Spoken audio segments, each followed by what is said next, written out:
ಕಲ್ಪನೆ ಮಾಡಿ, ಒಂದು ಅಂಥ ಸ್ಥಳ, ಅಲ್ಲಿ ಬಾದುಷಾನಿಗಷ್ಟೇ ಪ್ರವೇಶ, ವಜೀರರಿಗೂ ಕೂಡ ಒಂದು ಹೆಜ್ಜೆ ಇಡಲು ಅನುಮತಿ ಇಲ್ಲ. ಚೈನಾದ ರಾಜಧಾನಿ ಬೀಜಿಂಗ್ನಲ್ಲಿ ಇರುವ ಒಂದು ಪುರಾತನ ರಹಸ್ಯಗಳಿಂದ ತುಂಬಿದ ನಗರ. ಅದನ್ನೇ ನಾವು ಫರ್ಬಿಡನ್ ಸಿಟಿ ಅಂತ ಕರೆಯುತ್ತೇವೆ. ಸುಮಾರು 600 ವರ್ಷಗಳ ಕಾಲ ಇಲ್ಲಿ 24 ಚೀನಿ ಬಾದುಷಾಹರು ಆಳ್ವಿಕೆ ನಡೆಸಿದರು. ಆದರೆ ಈ ನಗರದ ಒಳಗೆ ಇಂದಿಗೂ ಯಾರೂ ನೋಡದ ಕೆಲವು ಗುಪ್ತ ಕೋಣೆಗಳು ಇವೆ. ಹಾಗಾದ್ರೆ ಪ್ರಶ್ನೆ ಏಳುತ್ತೆ, ಆ ಕೋಣೆಗಳೊಳಗೆ ಅಡಗಿರುವುದು ಏನು? ಫರ್ಬಿಡನ್ ಸಿಟಿಯಲ್ಲಿ ಒಟ್ಟು ಸುಮಾರು 8700 ಕೊಠಡಿಗಳಿವೆ. ಬಹುತೇಕ ಜನರಿಗೆ ಅನ್ಸೋದು ಇವೆಲ್ಲ ಈಗಾಗಲೇ ಎಕ್ಸ್ಪ್ಲೋರ್ ಆಗಿಬಿಟ್ಟಿವೆ ಅಂತ. ಆದ್ರೆ ವಾಸ್ತವದಲ್ಲಿ ಕಥೆ ಬೇರೆ. ನೆಲದ ಕೆಳಗೆ ಸೀಲ್ ಮಾಡಲಾದ ವಾಲ್ಟ್ಗಳು, ಮುಚ್ಚಿದ ಕಾರಿಡಾರ್ಗಳು ಮತ್ತು ರಹಸ್ಯ ತಹಖಾನೆಗಳಿವೆ. ಅವುಗಳನ್ನು ಒಮ್ಮೆಗೂ ತೆರೆಯಲಾಗಿಲ್ಲ. ಇಲ್ಲಿ ಇನ್ನೊಂದು ಮಿಸ್ಟೀರಿಯಸ್ ಅರಮನೆ ಕೂಡ ಇದೆ. ಅದಕ್ಕೆ ಹೆಸರು ಪ್ಯಾಲೇಸ್ ಆಫ್ ಅರ್ಥ್ಲಿ ಟ್ರ್ಯಾಂಕ್ವಿಲಿಟಿ. ಜನರು ಅದನ್ನು ನೋಡಿದಾಗ ಅಂದುಕೊಳ್ತಾರೆ, ಓ ಚಂದದ ಕಟ್ಟಡ. ಆದ್ರೆ ನಿಜವಾದ ಕಥೆ ತುಂಬಾ ಡಾರ್ಕ್. ಹೇಳಲಾಗುತ್ತದೆ,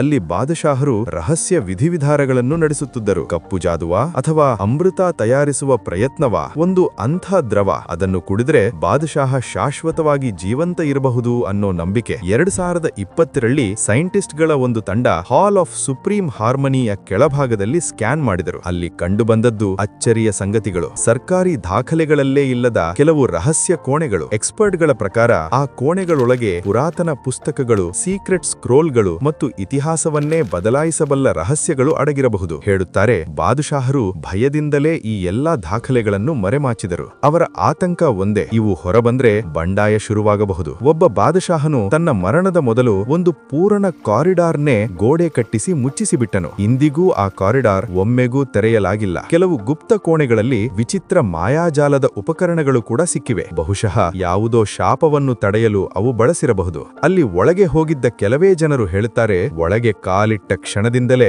ಒಂದು ವಿಚಿತ್ರ ಭಯ ಮನಸ್ಸನ್ನು ಆವರಿಸಿಬಿಡುತ್ತೆ. ಇಂದಿಗೂ ಕೇವಲ ಕೆಲವೇ ಸೀಕ್ರೆಟ್ ಕೋಣೆಗಳು ಮಾತ್ರ ತೆರೆಯಲ್ಪಟ್ಟಿವೆ. ಆದ್ರೆ ಕೆಲವರ ನಂಬಿಕೆ ಏನು ಅಂದ್ರೆ, ಆ ಒಳಗೆ ಅಡಗಿರುವ ಸತ್ಯಗಳು ಹೊರಬಂದ ದಿನ ಜಗತ್ತಿನ ಇತಿಹಾಸವೇ ಶಾಶ್ವತವಾಗಿ ಬದಲಾಗಿ ಬಿಡುತ್ತದೆ.